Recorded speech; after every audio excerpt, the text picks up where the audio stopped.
All right, so this is a talk called Xcode to Unreal Engine, Lessons Learned from Doing the Impossible. My name is Ellen. Good morning. Glad you made it here okay. All right, so first off, we're going to talk about what the talk is going to cover. I want to make sure that you know what's coming. I'll touch base on who I am, why am I here, just briefly. Talk a little bit about where I work, a place called Detroit Labs. Because I think the more I talk to other developers, the more I realize just how unique my company is. And I'm not trying to give you a sales pitch or anything like that. It's just more to give you some background knowledge. So then when I talk about how sort of ridiculous this project is that we worked on, you kind of understand why we even got in that position in the first place. Then I will walk you through the project. I'll tell you what the challenges were, again, why we ended up where we were, what we faced, and how we solved them. And then as sort of a recap, I'll go through the big lessons that stood out to me that I've learned that I've already been taking forward to other projects with me. So, if you're not off or anything, get a quick run through at the end. And then at the end, of course, questions and maybe even some answers, if I can. Always willing to do that. So my name is Ellen. I work at Detroit Labs. I'm an iOS developer. So keep that in mind. I'm coming from a mobile perspective, but I like to travel. Usually spend my free time hanging out with my cats or playing ice hockey. That's a picture of me riding a camel into the Sahara in Morocco. So it's just sort of, that's a little snapshot of me.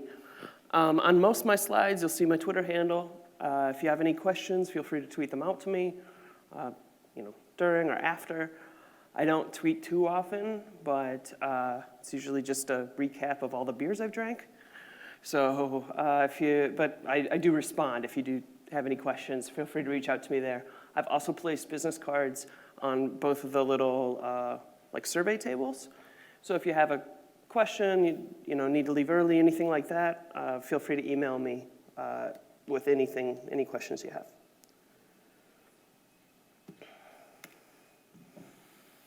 So as I mentioned, I work for a company called Detroit Labs, and we're based in Detroit in the States.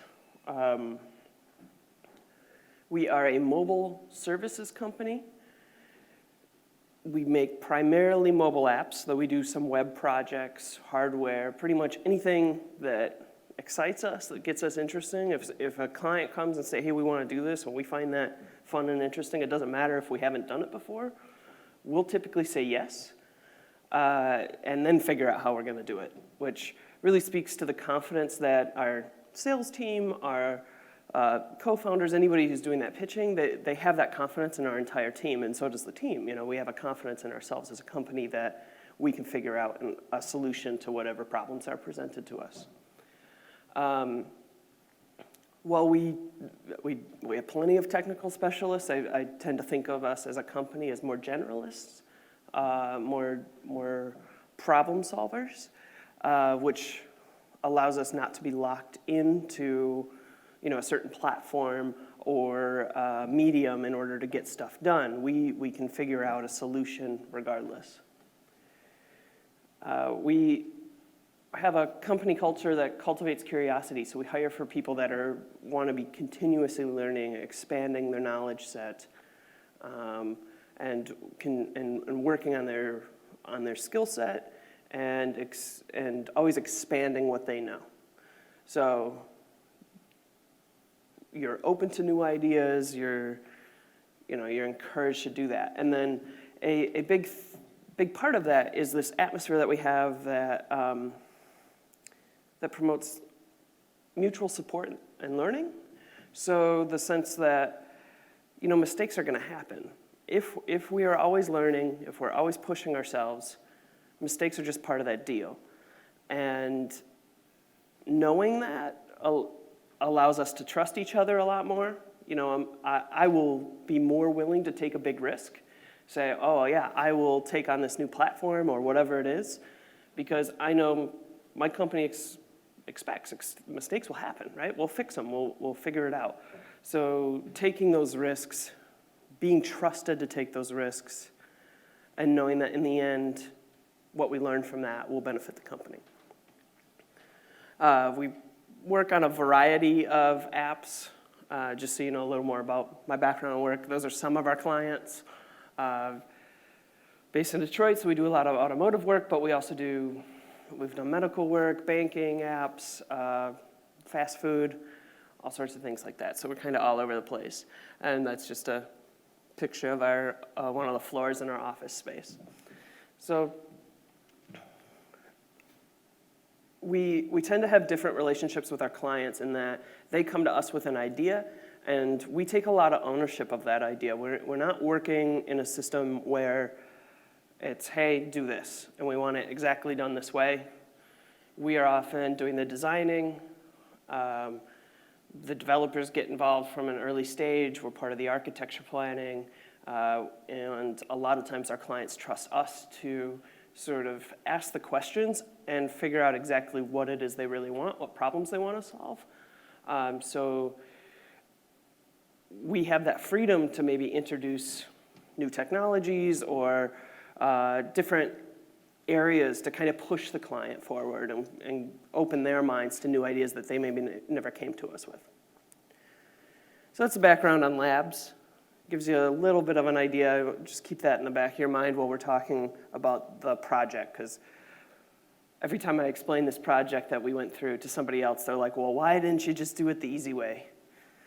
Well, there's a lot of reasons, but as we all know as software developers, you can't always do things the easy way. All right, so this crazy project I work on, the impossible. That's the bulk of what we're going to talk about today. So being a mobile services company, we especially the Apple developers, the iOS developers, we always get together during WWDC, which is Apple's developer conference. We'll watch that together as a company, order lunch, and just see what's new for developers for Apple. And this past year, augmented reality, ARKit, an augmented reality framework, was introduced. And the demo at WWDC was actually pretty impressive. I don't know if you've seen it, but it was, they're up on a stage, there's an empty table, and they have an iPad pointed at the table, and the screen for the iPad's projected up on the big screen for everybody to see. And once they start the app, that empty table is now populated with like a war zone. There's helicopters flying in, people jumping out of the helicopter, stuff exploding off the table. Very impressive graphics, really, really cool, sort of immersive 3D experience. They were walking all the way around the table, showing you all the angles of the whole thing. So that was cool. And one of our co-founders saw that and was like, we should do something with this. Let's figure out what could we do. And he had an opportunity coming up to pitch to a large automotive client that he's always wanted to work with. Sorry, where I'm from, it's sort of like your family is with one company or another, and that's where so it's his dad's always worked for this company. He's driven all their cars, loves this company. So he had an opportunity for that, and he's like, it'd be great if we could make an app where you could put, they're releasing this new car, if you could put that car in your driveway so you could see it, that would be really fun. So he's like, who's got bandwidth? Who can work on that? Put that together, just a quick and dirty demo so we can take it over there. A couple of my coworkers at the time had free time to work on it, so they just bought a really low-res but 3D model of a car, got it to work in ARKit. So it was fun. We could put a car right on the floor in our office. You could walk around it. We're like, wow, this is actually pretty neat to get this working. He took that to the pitch, and they loved it. They're like, this is great. I want to see more. So then they got the team together, and that's when I got involved. I was a little nervous because I haven't done this before, right? So, all right, team's assembled. We just know we're making an AR app, but we don't know what it's going to do. So we got to figure out what is this project. And there's a lot of what you would look at, especially if you had more control, as red flags. We tend to work on projects that we try to be fixed scope, fixed cost, maybe not fixed time. It's like a mix of those, right? You want your best thing, and we've got none of those on this project, except for we have a fixed deadline, a very hard and fast deadline that was fast approaching. So we had our own personal stretch goal of, it'd be really great, we're using this new technology that's in beta for Apple. In the fall, they always do the Apple event where they, announce the new iPhone or whatever it is, and they feature some demos on stage. That would be cool if that was us. So we started getting in touch with Apple, seeing if it was possible. We're like, okay, well, if we do this, that means we have to have something done in about 2 months. A little scary, but okay, fine. And eventually that goal went away because we realized it wasn't realistic and not the best thing.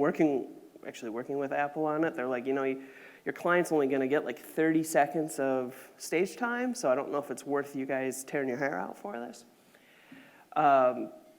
But the client had its own deadline. They were launching this product, a new vehicle coming out, and they wanted an app that was going to sort of have a teaser experience leading up to the launch, and then a big, really immersive AR experience once they revealed the vehicle. So that date was set. That was not moving. We can't change that. We also didn't have a contract, or at least not a signed one. There's lots of talks trying to get one together. This project really ran on handshakes, verbal agreements over the phone, and we knew that was a risk, and we were all aware of it. And this is one of those things that's kind of unique, Not every company, not every person can take this chance, but we our founders were on board saying, we know we're excited about this. We want to work on it.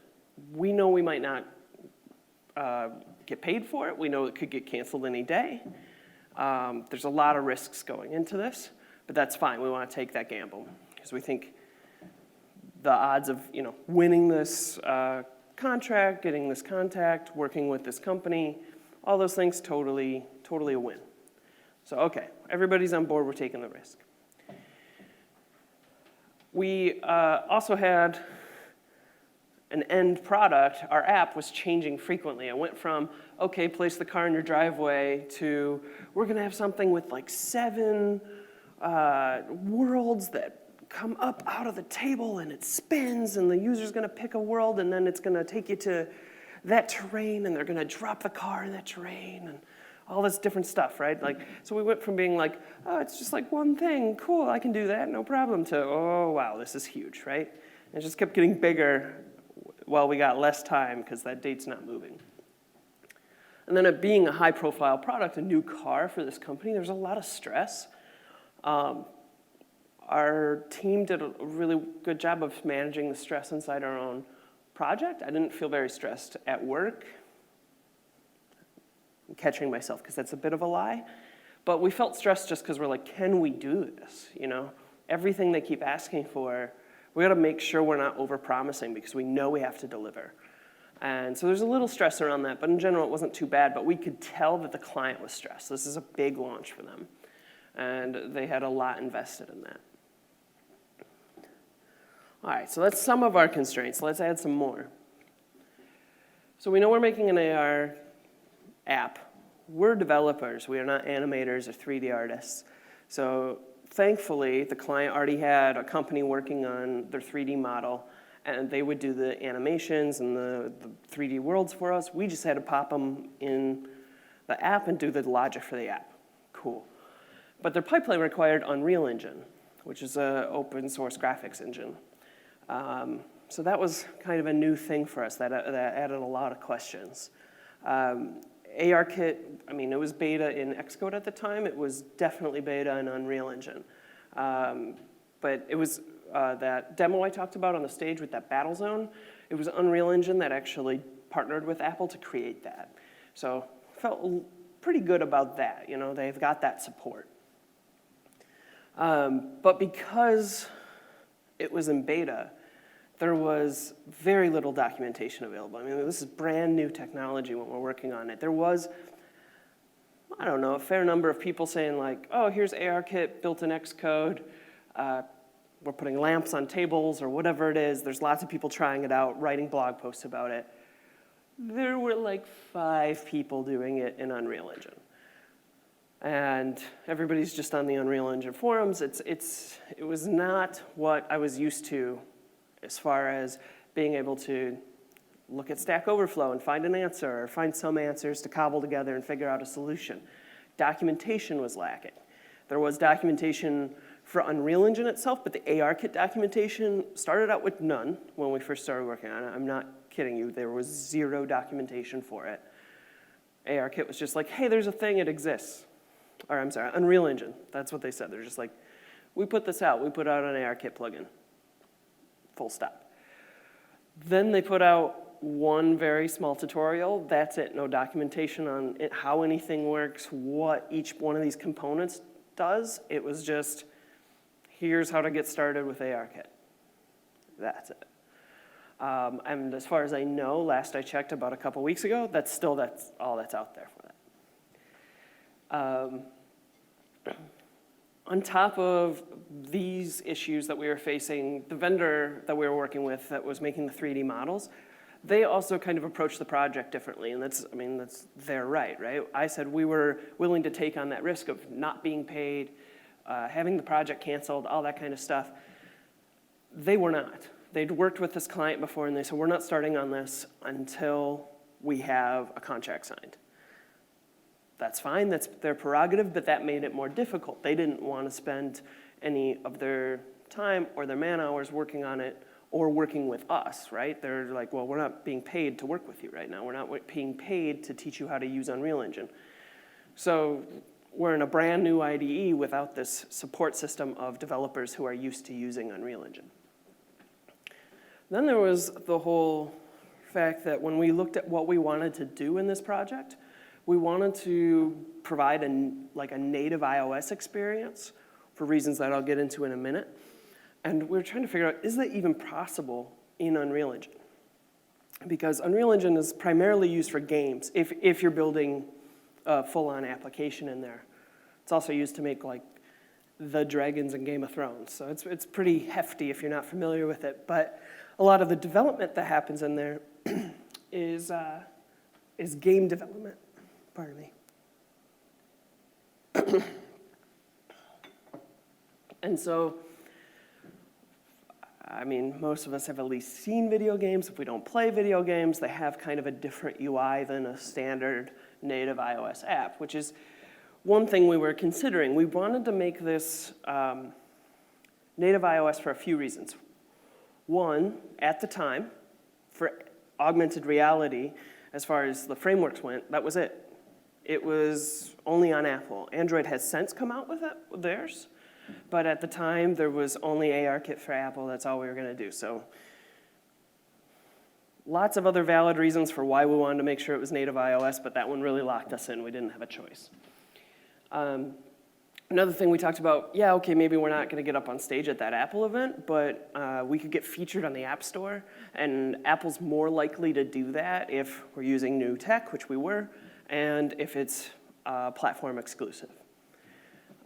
We felt that using our, we're working inside our wheelhouse. We are native iOS developers. That's what the team was composed of. That would allow us to do maximum customization for the app, and really kind of do whatever the client wanted, right? Because that's what we know. And the other thing was our end users for this app were going to be, anybody who's buying this car, anybody who's dreaming of buying this car. They're not necessarily gamers.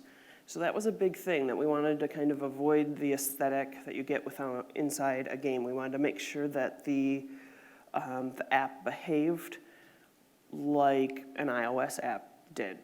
We want it to be easy to use and very intuitive to use. So that was a big factor for us. All right, so we got some decisions made. We got some constraints laid out. time to get to work on the project. We need to figure out what else don't we know. And 3 big questions come up. How does ARKit even work in Unreal Engine? How do you get an augmented reality experience working there? Can we go from Unreal Engine to Xcode or Xcode to Unreal Engine? Because we primarily code in Xcode. So if we can avoid doing a whole new project in a brand new IDE, because we're on fixed time, if we had all the time in the world, sure, I'll learn a new IDE, no problem. But we're like, how can we get this done? It would be easiest if we could write in an IDE, write in a platform that we're used to working in, and then just, this is wishful thinking, pop over to Unreal Engine, fire that up, and give us the AR experience, and then, okay, back to all the stuff we're used to in Xcode.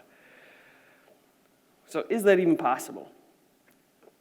And then if that's not possible, can we create some sort of native feel in Unreal Engine? Can we mock that up somehow? And in order to accomplish this in the very tight time frame we had, we split up. So there's 3 developers on the team. Each one of us took a question, and we would touch base very often because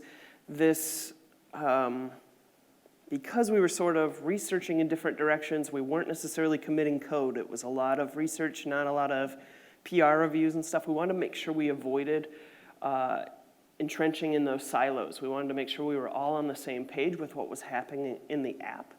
And so we, instead of just coming together at stand-up, we were coming together 2-3 times a day to say, here's where I'm at, this is what I'm struggling with, this is what I'm working on, this is what I've discovered, and just making sure we're always keeping that communication open, as well as documenting it as best we could. And then, of course, this was rough going. If you ever want to feel like you're a total idiot starting a new project in a brand new IDE you've never worked on, it's like one of the curses of being a developer. You feel like a genius and an idiot, and in the span of 20 seconds, and then that repeats, right? That's our experience. You want to live in the idiot zone for a while. So try something brand new that you're getting paid to do. It's kind of rough. So plenty of beer on hand. So my area, while I was working on this, I took the question of, all right, how do we get ARKit working in Unreal Engine? There's an ARKit plugin. Never worked in Unreal Engine before. If you haven't ever even seen, this is an example of the IDE. I think it's really gross. Also, if you want to, but no judging. That is judging, so I can't say no judging. But everything that's different ends up being something, you're kind of afraid, you don't like, you're not used to it. I'll tell you what, though, you ever want to love your much hated IDE? Everybody hates Xcode. I could stand up here and talk for hours about all the problems with Xcode. This made me love Xcode. I was so happy to go back to that. But my challenge was to figure out how to get ARKit working in there. So Unreal Engine themselves support the ARKit plugin, which is good and bad. Most other plugins that they have are third party, and that means if that third party is great and on top of their stuff, there's tons of documentation, it's easy to use, and it's fantastic. It also means it's open source and third party, so maybe they've dropped off the face of the earth and that plugin hasn't been supported in 2 years. Again, Unreal Engine just put out their plugin and they're like, yep, it's there. Good luck. So that led to a lot of issues to trying to figure out how this even works. When we first started working with it, we actually had to launch Unreal Engine from source because ARKit, that was the only way ARKit plugin was available. Thankfully, that a few weeks in, they made it available in a public beta. As I mentioned, learning a new IDE is incredibly tricky and can be really frustrating. And one thing that I noticed in Unreal Engine was that the feedback as a developer wasn't really there, or not in a way I expected. There was a console log, but sometimes it took 20 seconds after clicking to launch it to my phone before I got anything. And so I didn't know, well, is it frozen? Because this was, we're working in beta. It was freezing and crashing 3 or 4 times a day at a minimum.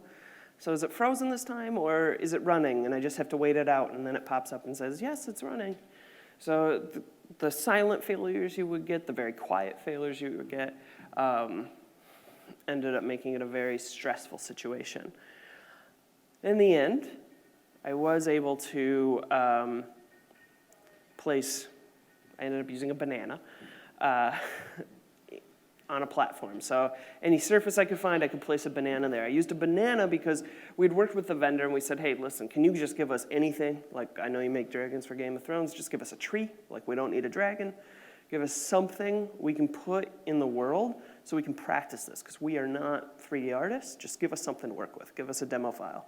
So like, sure, no problem. I'll have, Bob send you something over. So get an email from Bob. Okay, great. Download it. We just can't get it working. And we're like, this is a lot. This is a lot. We asked for like a tree, and we've got a forest. They sent us an entire forest. And we're like, well, this seems like a lot. We're going back and forth with them. Okay, we can't get it opening. What are we doing wrong? Part of this is just like, we don't know. Like, can you imagine trying to get a project somebody sent you open in your IDE and you've never touched it before? You've never seen that. You don't know all the setups, all the things you got to do to get something going. So we're like, okay, yeah, I'm sure it's us. You guys know what you're doing. What's going on with it? Finally, they're in our office one day, and we're like, can you give us 5 minutes? Just get this open for us. Okay. He looks at it. He's like, oh, this is what they sent you? What we had asked for was a tree, because we wanted something. We said, we got to figure out how many polys we can have. What can the phone actually handle? Like I said, this can make dragons, but we got to run this on an iPhone. So what can the phone handle as far as an intense 3D experience? We're like, all right, I know like 10,000 works, no problem. So send us something around there. They sent us something with 300,000 polys. And he's like, this is why it's not working. Okay, I'll send you something new. In the meantime, I was able to do just a basic Unreal Engine demo, learned how to make a banana. So I was able to place bananas all over the place, and you've never seen a group of developers so excited about bananas. So that was one little mini success. Next thing, my poor coworker. He's like, okay, I've dug into the source code, I've dug into the documentation, trying to figure out how we can go from Unreal Engine to Xcode, or vice versa. Because Unreal Engine on the back end is C++. So we're like, okay, Swift's probably out of the question. Objective-C, maybe, but we could definitely do Objective-C++. We could figure that one out. And hey, if we got to write Objective-C++, fine, but as long as we can get working in Xcode where we can get code completion and all that kind of stuff, that would be awesome. All right, so he's like, you know what, I'm digging through this, and theoretically, I think if we launch UE, we could interrupt those lifecycle methods that are being called, because it actually hooks into those, and interrupt those, launch our own thing, sort of background Unreal Engine, launch the screens we had built in Xcode. And then when the user is like, oh yeah, no, take me to the air thing, we just dismiss that screen and unpause the Unreal Engine in the background. It's there, it's just hanging out, ready to go. He's like, theoretically, that should work. Everything I'm seeing, I think we can do it. I don't know how, but all the stuff's there. All the calls are there. We should be able to do it. All right, so we go to the Google machine, and we're like, has anybody done this before? Well, one, no. There's, I don't know, we've probably found, it feels like hundreds, but really truthfully, probably 20, 30 people saying, we tried. Can you do this? Other people want to do this. Can you do this? No, you can't do it. We've tried, you can't do it. It's impossible. People from Epic Games, like the people that make Unreal Engine, they're on their forum saying, no, you can't do it. They're like, maybe you could, but it's not worth it and it won't actually work. And I'm like, well, then you can't. I don't know. So no, just everywhere we looked, totally impossible, not going to happen. Until one day, we find a forum post, one line, says, yeah, actually, we were able to do it, but it's really complicated. Full stop. You know what would have been really nice? This is how we did it. Or even like, maybe not an in-depth thing, but just like, yeah, look here, like some breadcrumb. We got nothing, except for this ray of light that it is possible, right? We're like, wait a second, somebody did it. They might be lying, but supposedly they did it. And we think it's possible. So that gave my coworker a bit of a push to say, okay, you know, if these people figured it out, I can figure it out. And sure enough, he was able to do it pretty much like I laid out. And if you want to see like in-depth technical description of exactly how he did it, there's a blog series that we worked on together that covers how we did this. It's not easy, it's not straightforward. If I explained it all to you up here, it would take me a couple hours, but it's on the Detroit Labs blog. I'm happy to email it to you if you're very interested in that. So we got it. We could not believe it that we got this. We're like, yeah, it was great. And then a few days later, project's canceled.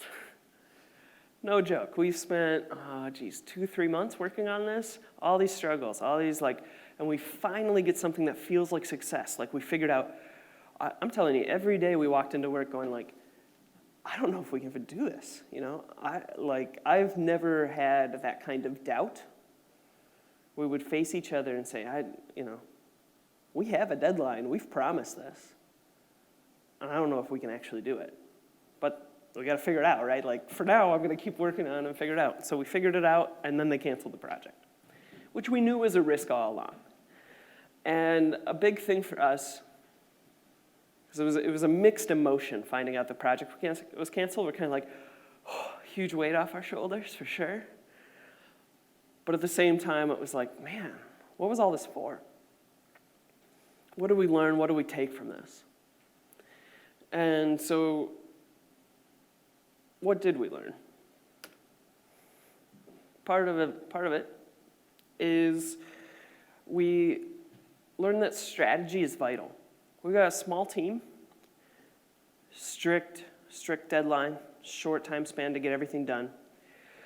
So we did that divide and conquer. But if you're going to divide and conquer, which, that's how we divvy up a lot of work, right? Like everybody takes a card or however you work, but you're usually not working on the exact same piece of code. Okay, but how does that knowledge share happen? How do you make sure that you're communicating and that stuff is being properly documented so people can be onboarded?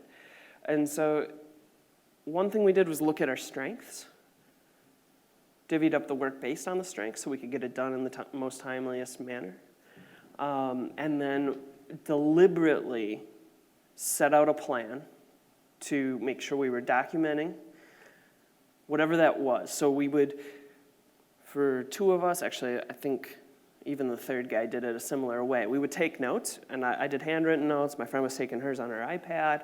We're doing notes, and then every day taking time to write up those notes and then saying, okay, what does this mean? Because the first week or two, I would not take notes, and then I'd be like, I've done this 4 times now. I have to redo it every time because I can't remember the process because it's all new, and I'm learning so much new information at once. So take the notes, take the time to write it up, and then have that commitment on the team to do that as well. Another big thing for us was the realization that you really need to be a scholar. You need to be a student of your craft. In this situation, we were not able to just go to Stack Overflow. We weren't able to just Google an answer or cobble together answers from documentation very quickly. This was doing something that's never been done before. And I'll tell you, 95% of the work I've done previously, I've been able to at least Google enough resources to get me a solution, right? And this, I couldn't even get the resources. We had to really dig deep. I had never had the experience of having to, you can't just Command F in your in the docs in the manual or whatever it is to find what you're looking for. You've got to really dig deep, spend time, go through each line of the code, look at the source code, figure out how it's working, basically deconstruct and reconstruct it. So it was a new level of learning for me, especially, we do custom apps, but generally I'm doing something that's been done before. And I think if we want to push ourselves to do something brand new, to do something cutting edge, then you have to be willing to put in that time and energy. And I fully admit it. I'm one of those millennials with a gnat's attention span. So it was tricky. It was tough to kind of hone and polish that. Another thing I've taken forward that I'm using on a current project that, let's see, I've been on for 3 months now, our end user has changed 3 times in the past 2 weeks. It's always changing. We're just like, I feel like we're further behind than where I was when we started the project, So this phrase, Semper Gumby, is kind of the Marines use it as like a play on their Semper Fidelis, but it just means always flexible. And it's the idea of, one, not getting hung up on things you can't control. So we had all those constraints. The vendor doesn't want to work with us or doesn't want to work how we want to work. We're stuck using Unreal Engine. The designs keep changing. I can't change any of that. There's going to be rework. Love to avoid it. But if having to do rework is something that really frustrates you, makes you want to flip your table, you got to find a way to just embrace it. One thing I remember is that, hey, look, I'm being paid to write code right now. I love writing code. This is fantastic. Does it suck to write the same code again? Yeah, of course it does, but I'm still getting paid to do what I love, right? Today might be tough, but tomorrow will be better. So kind of enforcing those principles of being flexible, of don't sweat the small stuff as best you can. Don't sweat the stuff you can't control. Because as we know, there's tons of stuff on our projects we can't control.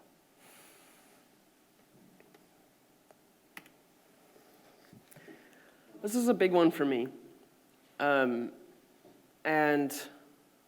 you can look at it many different ways, and I'll tell you how this hit home for me.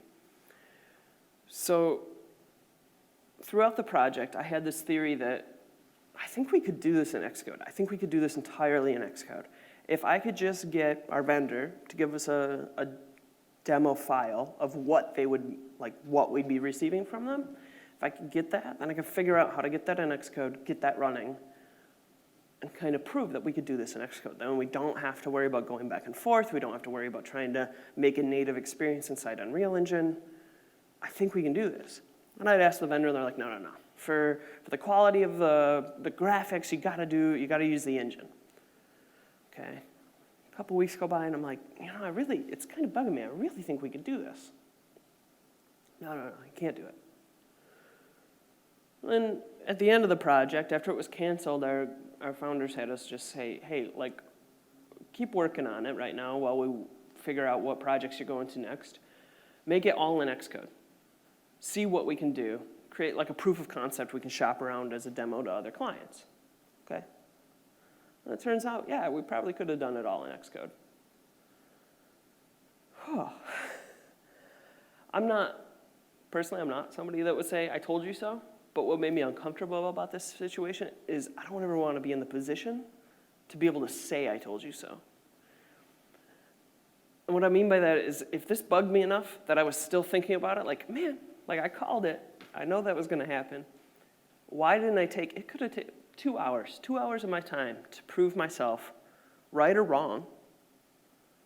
It wouldn't have bugged me for all those weeks.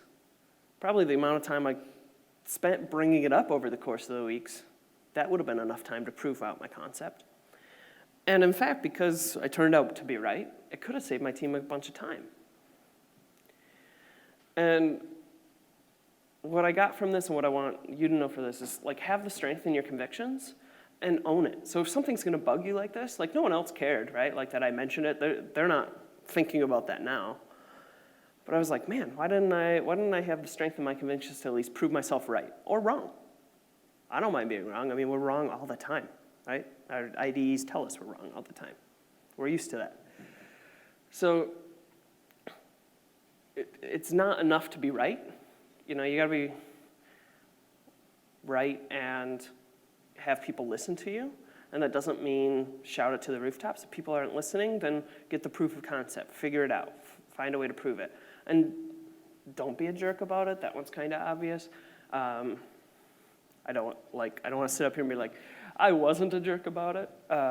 But it's more figure out a way to communicate it. If they're not listening, figure out a way to communicate it. Maybe it's approaching it from a different way, having that proof of concept. But avoid putting yourself in a position that, yeah, I totally called it. If you listened to me, like, we would have saved 2 weeks of our time. Because that helps no one being in that position.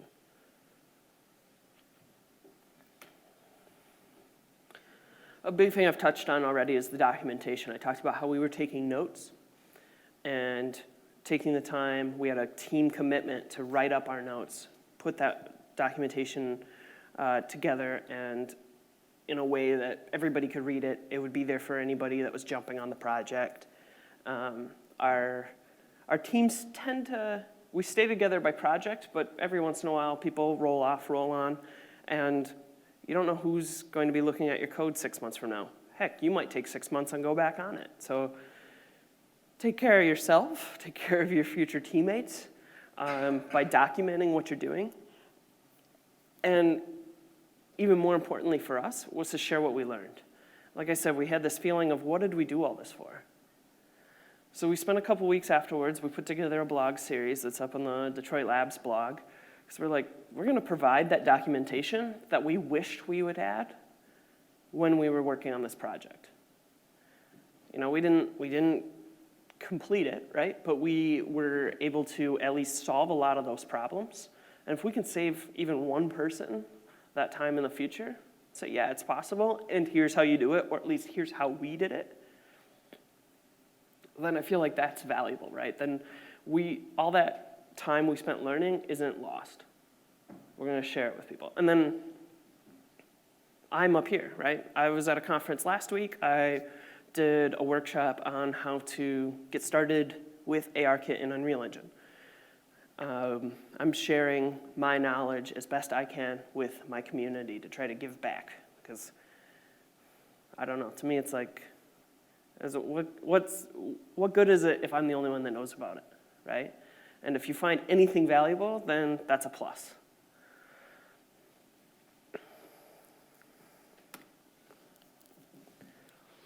The last big thing for me was that the impossible probably isn't. It probably is possible.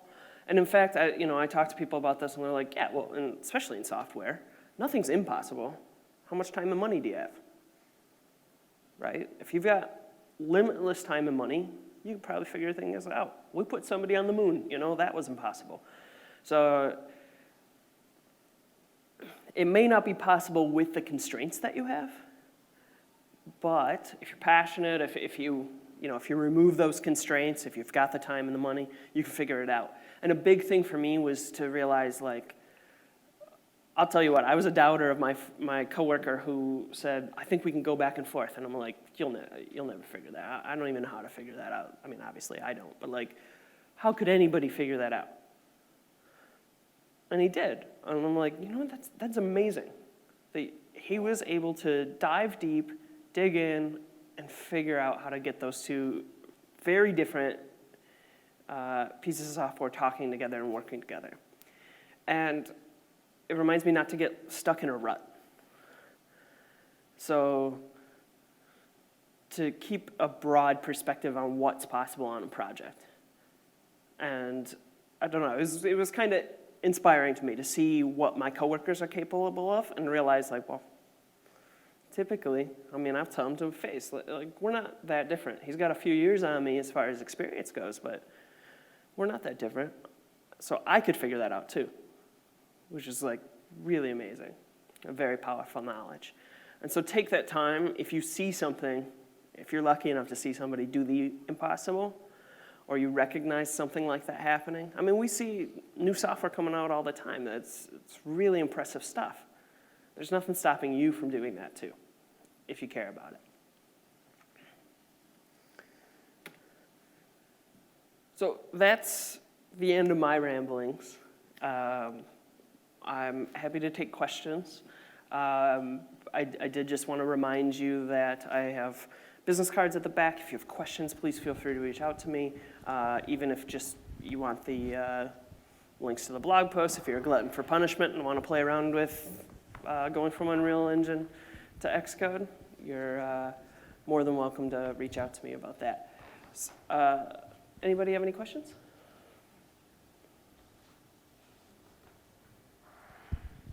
I have a question. Did you have a chance to compare the Apple's AR framework to Unreal's capabilities in terms of that, and how does it compare? Which one would you choose and why? For what kind of development? For AR on both? Like AR versus... Unreal Engine, yes. Okay. We did compare a bit, and one of the things that I realized was the difference was...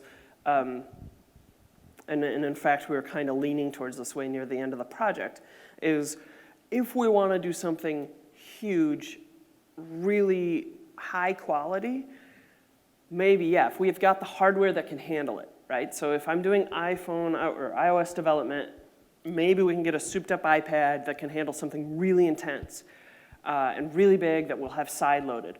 But when we're talking about creating something that's got to go in the App Store, that people are going to have to download, hopefully not over Wi-Fi. Again, this is going to be at a big event, like sort of conference Wi-Fi, so yeah, definitely not downloading stuff over Wi-Fi. We all know how great conference Wi-Fi is. And on their iPhones. And we wanted this to work, I want to say ARKit works on anything 7 up for iPhones. And you had to be on iOS 11. So that means you're kind of limited to the hardware.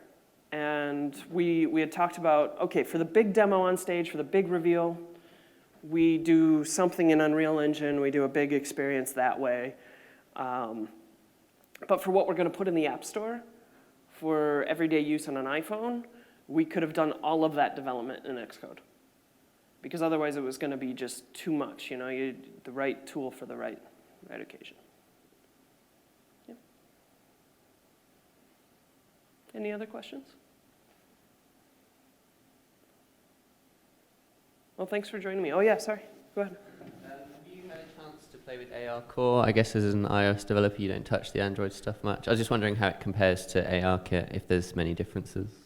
I haven't personally. A few of my coworkers have started playing with it, but as far as I know, I don't think, I think it's the Android developers that have played with it, so they probably don't have too much to compare, but the notes I've seen from the outset is just that similar capabilities, yeah.